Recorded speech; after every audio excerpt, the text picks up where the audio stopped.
Hello everyone, welcome to लक्ष्य air force. ये अपनी प्रीवियस ईयर क्वेश्चंस की सीरीज़ का पार्ट 5 है। जो एयरफोर्स और नेवी के एग्जाम्स में पिछले 5 सालों में क्वेश्चन पूछे गए हैं वो सभी हम इस सीरीज़ में डिस्कस करेंगे। तो इस सीरीज़ का कोई भी वीडियो आप मिस मत करना। फर्स्ट क्वेश्चन है कम्युनिकेशन सिस्टम से संचार व्यवस्था। मॉडर्न फिजिक्स का एक ऐसा चैप्टर है जिसका रोल एयरफोर्स और नेवी के एग्जाम्स में अब हो गया है। कह रहा है what is the minimum length of antenna required to transmit a radio signal. ठीक है, अगर इजी इस क्वेश्चन की दो लैंग्वेज बन सकती हैं, एग्जामिनर इसको दो तरह से रिप्रेजेंट कर सकता है। या तो इजी क्वेश्चन अगर बनेगा तो लेंथ पूछी जाएगी उसकी इन टर्म्स ऑफ वेवलेंथ। तो इस फैक्ट को आप याद रखना कि 1/4 यानी कि 1/4 होती है उसकी वेवलेंथ की। मैंने कहा इजी क्वेश्चन बनेगा तो सिंपली ये फैक्ट आप याद रख सकते हो। बाकी अगर क्वेश्चन का लेवल थोड़ा मॉडरेट हुआ तो आपको क्वेश्चन में गिवन रहेगा कि उसकी फ्रिक्वेंसी सिग्नल की जो है वो मान लो के है, कुछ भी एक डेटा दिया जाएगा, फ्रिक्वेंसी दी जाएगी और डायरेक्ट आपको लेंथ एंटीना की निकालनी होगी। 4 ऑप्शन होंगे। अब फ्रिक्वेंसी देके अगर एंटीना की लेंथ निकालनी हो तो आप लगाना C बराबर फ्रिक्वेंसी इंटू वेवलेंथ। C होता है 3 × 10⁸ यहाँ से फ्रिक्वेंसी से डिवाइड करोगे तो आपको एक लैम्डा की वैल्यू मिल जाएगी, वेवलेंथ मिल जाएगी। फिर उसका 1/4 कर देना, आपका आंसर आ जाएगा। ठीक है, बेसिकली आपको याद ये रखना है कि जो एंटीना की जो लंबाई होनी चाहिए वो क्वार्टर होनी चाहिए किसकी, वेवलेंथ की। ठीक है, अगर वेवलेंथ नहीं गिवन है तो आप निकाल सकते हो कि स्टेप आगे जाके। सेकेंड थिंग आप ये याद रखोगे कि उस एंटीना का जो पावर रहेगा वो एंटीना की लेंथ के स्क्वायर के इनडायरेक्टली प्रोपोर्शनल होता है। ये दूसरा फैक्ट आप अपनी नोटबुक में लिख लेना। इस चैप्टर का इंपॉर्टेंट ये 2 बातें थी। अब अगर इस चैप्टर से न्यूमेरिकल बनता है तो वो आपसे पूछा इस फॉर्मूले पे बेस्ड बन सकता है कि D = जो उसका डिस्टेंस रहेगा, उसका परास रहेगा एंटीना का 2RH, इसका स्क्वायर रूट। इस पे न्यूमेरिकल बहुत बनने के चांसेस हैं। अगर इस चैप्टर से न्यूमेरिकल बना तो आपसे कहेगा कि एंटीना की हाइट है कुछ और उसकी रेडियस, अर्थ की रेडियस क्वेश्चन में गिवन रहेगी और कहेगा बताओ एंटीना की जो है इस अगर ऊंचाई इतनी है एंटीना की तो वो कितना कवर करेगा क्षेत्र, उसकी डिस्टेंस कितनी डिस्टेंस तक वो एंटीना कवर कर लेगा। तो इस फॉर्मूले से आप डायरेक्ट निकाल सकते हो। और जो एग्जाम ओरिएंटेड क्वेश्चन होगा उनमें जो H और R की ऐसी वैल्यू, R की वैल्यू तो 6400, ठीक है, अर्थ की रेडियस गिवन रहेगी, बाकी H की वैल्यू आपको ऐसी दी जाएगी जिसका इन सब में मल्टीप्लाई करके उसका ईजिली स्क्वायर रूट लिया जा सके। ठीक है, तो इस तरह का न्यूमेरिकल बनने की भी चांसेस है वैसे न्यूमेरिकल। और बाकी अगर आपने कम्युनिकेशन चैप्टर पढ़ना है तो आप सिंपली यूट्यूब पे सर्च करना कम्युनिकेशन सिस्टम बाय लक्ष्य एयरफोर्स, आपको वीडियो मिल जाएगा। क्योंकि उसमें बहुत सारी मैंने बातें बताई हैं जो आपके एग्जाम के डोमेन में आती हैं, जो चीज़ें आपसे पूछी जा सकती हैं। जैसे AM क्या होता है, फ्रिक्वेंसी मॉड्यूलेशन, एम्पलीट्यूड मॉड्यूलेशन, क्या इनमें डिफरेंसेस होते हैं, किस तरह के क्वेश्चन बनते हैं। तो अगर और अच्छे से आपको पढ़ना है तो जाके वो मेरा वीडियो जरूर। सेकंड क्वेश्चन है डायमेंशनल फॉर्मूले से रिलेटेड, जिसमें यूनिट आपको बतानी है √LC। ऐसे क्वेश्चन कई बार आपके एग्जाम में आपको देखने को मिलते हैं। तो मेरा सजेशन ये है कि जितने तरह के ये क्वेश्चन बनते हैं, प्रोबेबली 4 से 5 बनते हैं जो बहुत पूछे जाते हैं, उनको आप लर्न रखो। जैसे L होता है क्या, इंडक्टेंस, प्रेरकत्व।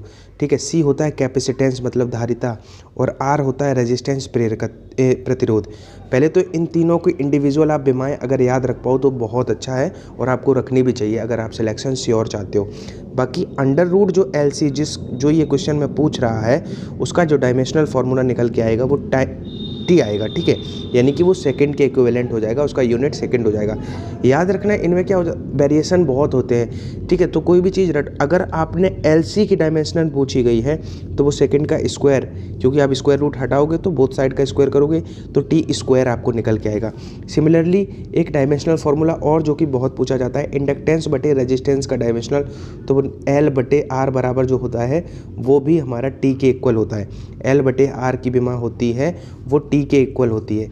एक और जो बहुत इंपॉर्टेंट है, देखो आपको पता होगा एक निर्वात की चुंबकशीलता, एक वैद्युतशीलता, एक μ0 ε0। उसी से रिलेटेड एक और मैं आपको बता दूं, 1/μ0 ε0 चुंबकशीलता और विद्युतशीलता जो होती है, अगर इसका स्क्वायर रूट लेते हैं तो ये C के इक्वल आता है। C का मतलब निर्वात में प्रकाश की चाल, यानी कि अगर इसका डायमेंशनल इतने चीज़ का डायमेंशनल फार्मूला पूछे जाए तो वो वही होगा जो निर्वात में प्रकाश की चाल का होता है, यानी कि LT⁻⁻1। चाल का क्या होता है, दूरी बटे समय, यानी कि L/T या LT⁻⁻1। इसी को एक और तरीके से रिप्रेजेंट करते हैं, स्क्वायर रूट नहीं लगा होगा, यानी कि ऐसे लिखा होगा 1/μ0 ε0। अगर स्क्वायर रूट नहीं लगा है तो इधर पे हो जाएगा क्या, डायमेंशनल फार्मूला हो जाएगा, उधर स्क्वायर लगा दो L² T⁻²। ये हो जाएगा अगर इधर स्क्वायर रूट नहीं लगा था। ठीक है, हो सकता है आपसे ऐसे कह दें, आपसे क्वेश्चन में कहा जाए व्यंजक जो है म्यू जीरो बटे में नहीं सीधा ऊपर लिखा है एप्सिलॉन जीरो, इसका मात्रक क्या है? ऑप्शन हो मीटर पर सेकेंड या मीटर पर सेकेंड स्क्वायर या सेकेंड स्क्वायर प्रति मीटर स्क्वायर, या ऐसे क्वेश्चन कन्फ्यूज करने के लिए बनते हैं। अब हमें पता है अगर इसका रेसिप्रोकल करते हैं तो वो हमारा जो है उसका स्क्वायर रूट लेते हैं, वो टाइम के इक्वल आता है। तो इस क्वेश्चन का आंसर अगर आप उस अकॉर्डिंग देखोगे तो क्योंकि ये बटे में नहीं था तो इसलिए सेकेंड स्क्वायर प्रति मीटर स्क्वायर हो जाएगा। ठीक है, और अगर आपसे कहे देखो इंडक्टेंस की बिमा, आपसे अभी जो एयरफोर्स का इंटेक हुआ है उसमें ऐसे बहुत क्वेश्चन बने हैं कि बताओ इसका क्या होता है, तो इंडक्टेंस का जो मात्रक होता है वो हेनरी होता है। ठीक है, एक पूछा गया था प्रतिबाधा जो इम्पीडेंस होता है उसका मात्रक अभी पूछा गया था 5 तारीख में या 6 तारीख में। तो प्रतिबाधा हो या प्रतिरोध हो या प्रतिघात हो, इन सभी के मात्रक आपके ओम ही होते हैं। ये सभी रेजिस्टेंस होते हैं, क्या होते हैं? ओम होते हैं। ठीक है, और अगर आपको डिटेल में पढ़ना है तो मेरा चैप्टर वाइज कोई भी आपको चैप्टर ना समझ में आया करे, सिंपली यूट्यूब पे सर्च कर दिया करो, आपको सारी चीज़ें मिल जाएंगी। थर्ड क्वेश्चन है, एक फोटोन का तरंगदैर्घ्य 1 एंगस्ट्रॉम है तो इसका संवेग यानी कि मोमेंटम क्या होगा? तो देखो अगर आपको फॉर्मूला हिट हो गया, क्लिक हो गया आपको एग्जाम हॉल में, तब तो आप इसको कर पाओगे, या आपने ऐसा क्वेश्चन कभी पहले किया था प्रैक्टिस तब तो आप कर पाओगे, नहीं तो आप ऐसे क्वेश्चन स्किप कर दोगे। इसलिए मेरा सजेशन है, और आपको पता भी नहीं चल रहा है कि इन छोटे छोटे वीडियो से आप एक दिन बहुत सारे फार्मूलों का कलेक्शन खुद का बना लोगे अगर आप लिखने की आदत डाल रहे हो तो देखो लैम्डा बराबर क्या होता है? H/P। ठीक है, P जहाँ पे मोमेंटम, तो हमें मोमेंटम फाइंड करना है तो वो P बराबर H/λ हो जाएगा। तो P बराबर क्या हो जाएगा? H/λ। अब लैम्डा हमारा वेवलेंथ, H, अब देखो H हमने लिखा रहने दिया H क्योंकि ऑप्शन H के टर्म्स में है सारे ही। अब लैम्डा वेवलेंथ, 1 एंगस्ट्रॉम को हम जब मीटर में बदलेंगे तो 10⁻⁻10 लिखते हैं। ठीक है, 1 एंगस्ट्रॉम बराबर 10⁻⁻10 होता है। तो अगर ये ऊपर जाएगा 10⁻⁻10 तो ऊपर जाके 10⁻+10 बन जाएगा, यानी कि 10⁻+10 इंटू H, ये हमारा आंसर हो गया। ठीक है, क्वेश्चन टफ नहीं आते हैं लेकिन लॉजिकल आते हैं, ज़रूरत है आपको बहुत प्रैक्टिस करने की। ठीक है, अब 10⁻10 से आपको कुछ याद आना चाहिए। 10⁻−10 जो होता है वो एंगस्ट्रॉम होता है, और 10⁻⁻15 होता है जो फर्मी होता है। साथ साथ रिवीजन भी करवाता चलूँ आपको, ये होती है नाभिक की त्रिज्या इस कोटि की होती है, और एटम यानी कि परमाणु की त्रिज्या इस कोटि की होती है। कई बार इनका रेशियो पूछा जाता है, परमाणु की त्रिज्या बटे नाभिक की त्रिज्या का रेशियो बताओ, तो 10⁻10 से 10⁻15 का रेशियो निकालेंगे तो 10⁵ आएगा प्लस का। ठीक है, इनके वॉल्यूम का रेशियो निकलवाए तो वॉल्यूम होता है 4/3 πr³, इनके क्यूब कर देते हैं तो ये 10⁻30 बन जाता है, नीचे -45 बन जाता है। तो ये जो है ये रेशियो 10⁻+15 आता है। अगर आयतनों का अनुपात पूछे तो 10⁻15, त्रिज्याओं का पूछे 10⁻5। ठीक है, फोटोन से मुझे एक बात और याद आ रही है जो मैं साथ में बताते चल रहा हूँ, अभी पूछी गई थी ये बात शायद, कि अगर एक इलेक्ट्रॉन है और अगर दूसरे इलेक्ट्रॉन है, एक दूसरा इलेक्ट्रॉन है, अगर इनको हम पास ले आते हैं, if 2 electrons comes closure then potential energy of the system, निकाय की स्थितिज ऊर्जा पे क्या प्रभाव पड़ेगा? ऑप्शन था बढ़ेगी, घटेगी, अपरिवर्तित रहेगी या इनमें से कोई नहीं।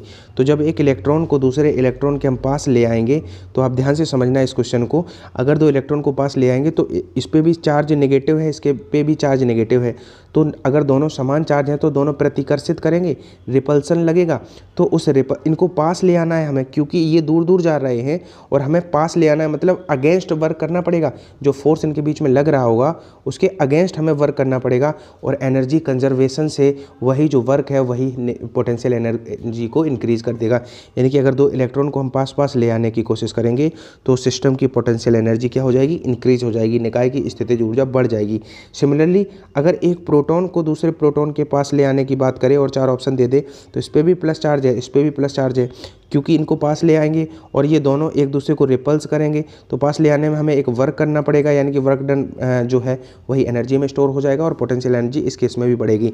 लेकिन अगर इन पे एक पे चार्ज पॉजिटिव है और एक पे नेगेटिव है, यानी कि एक इलेक्ट्रॉन है एक प्रोटॉन है, अगर इन दोनों को पास ले आए, इस केस में हमारी निकाय की पोटेंशियल एनर्जी जो होगी वो नहीं बढ़ेगी, वो डिक्रीज होगी। ठीक है, इस तरह के क्वेश्चंस आपको याद। किसी एक समान चुंबकीय क्षेत्र में, मतलब एक यूनिफॉर्म मैग्नेटिक फील्ड में, एक इलेक्ट्रॉन उसके परपेंडिकुलर इंटर करता है तो उसका जो पाथ है वो कैसा होगा? देखो सबसे ज़्यादा इंपॉर्टेंट 2 क्वेश्चन हैं, ये पूछे जाते हैं, आप इन पे कहीं स्टार मार्क करके इनको ज़रूर लिख लेना।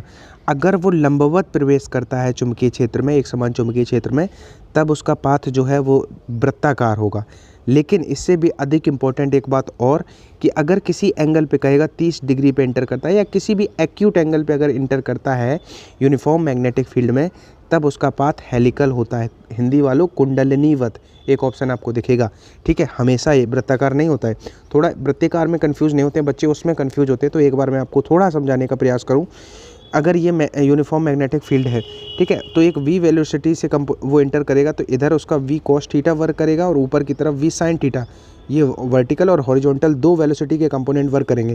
किसी एंगल से वो इंटर कर रहा है तो उसका जो मैग्नेटिक फील्ड है वो, अब मैं इसमें फ़ोन में समझा नहीं सकता, आप उसके नियम से, अंगूठे उंगलियों की फ्लेमिंग से नियम से देखोगे तो अंदर की तरफ उसका क्या रहेगा, उसका डायरेक्शन रहेगा। तो जो इधर जो इसका इधर एक्स की तरफ जो कंपोनेंट है वो इधर उसको खींचेगा और ये इधर, और वो अंदर की तरफ उसकी डायरेक्शन है। तो इस तरह से एक हेलिकल पथ बनेगा जब वो किसी एक्यूट एंगल पे एंटर करेगा। और बाकी जब 90 हों दोनों, जब बोथ आर परपेंडिकुलर, देन जो पाथ विल बी सर्कुलर। तो ये दो क्वेश्चन हैं, इनको आप ज़रूर याद रखना।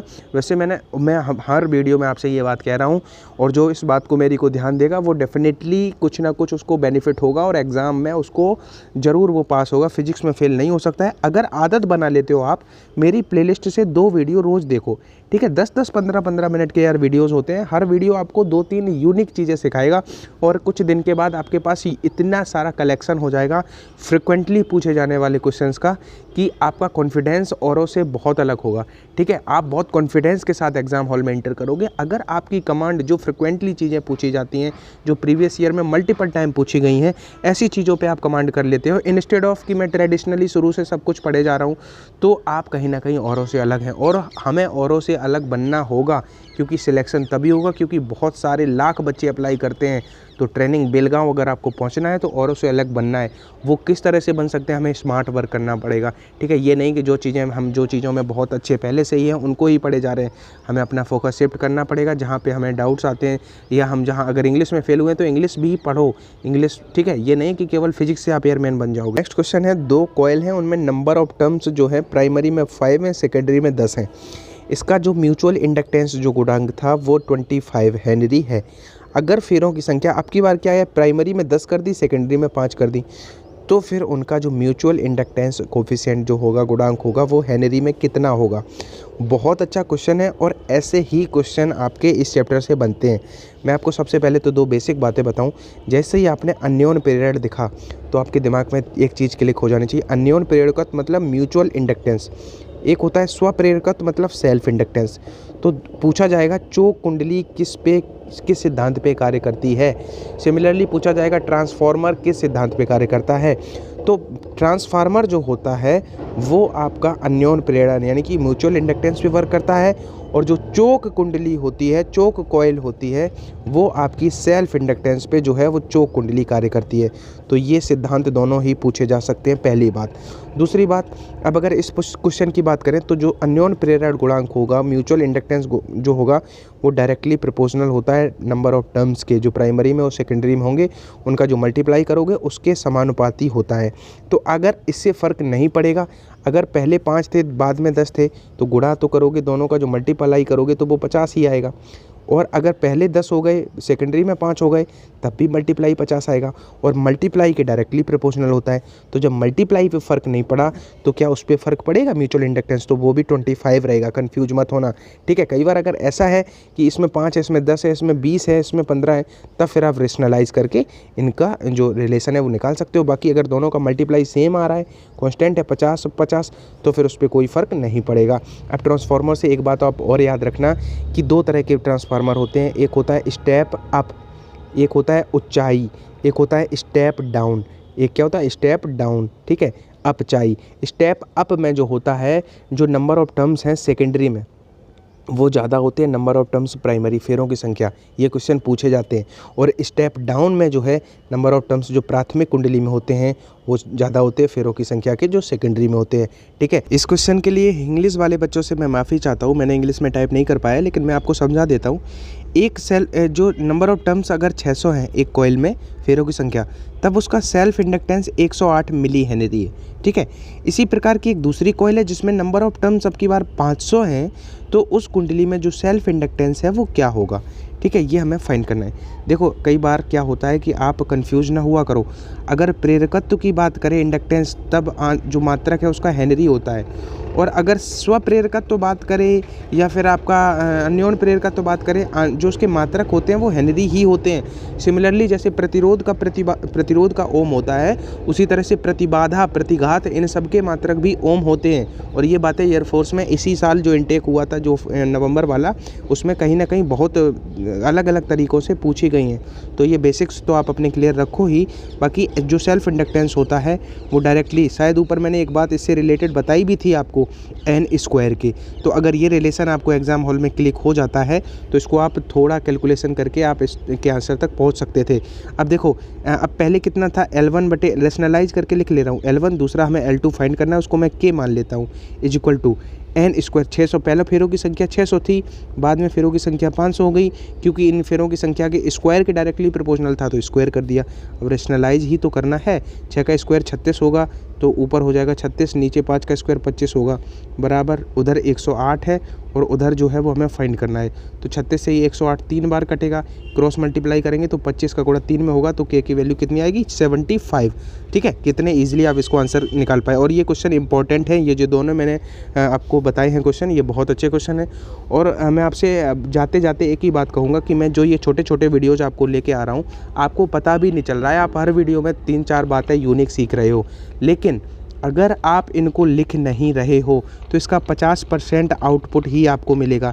लेकिन अगर इन सभी पॉइंट्स को आप किसी बुक में लिख रहे हो तो ट्रस्ट मी, जो पिछले इनटेक में बच्चों के साथ हुआ है वो मैं आपको बता रहा हूँ कि बच्चों को पता भी नहीं चला, और जब तक उन्होंने 1-2 महीने तक मेरे वीडियोस देख देख के नोट्स बनाए, तो 1-2 महीने के बाद, 2 महीने के बाद इतने अच्छे नोट्स बन जाएंगे आपके पास, जिनको पढ़ के लास्ट टाइम पे आप रिवाइज़ करके आपको कोई भी मॉक टेस्ट मार्केट का खरीदने की ज़रूरत नहीं पड़ेगी, किसी भी वेबसाइट पे जाके कोई भी कंटेंट जो है वो बाई करने की नीड नहीं रहेगी। ट्रस्ट मी, मैं आपको जो दे रहा हूँ, ऐसा कोई भी मार्केट का प्रैक्टिस सेट नहीं है जो आपको खरीदना पड़े।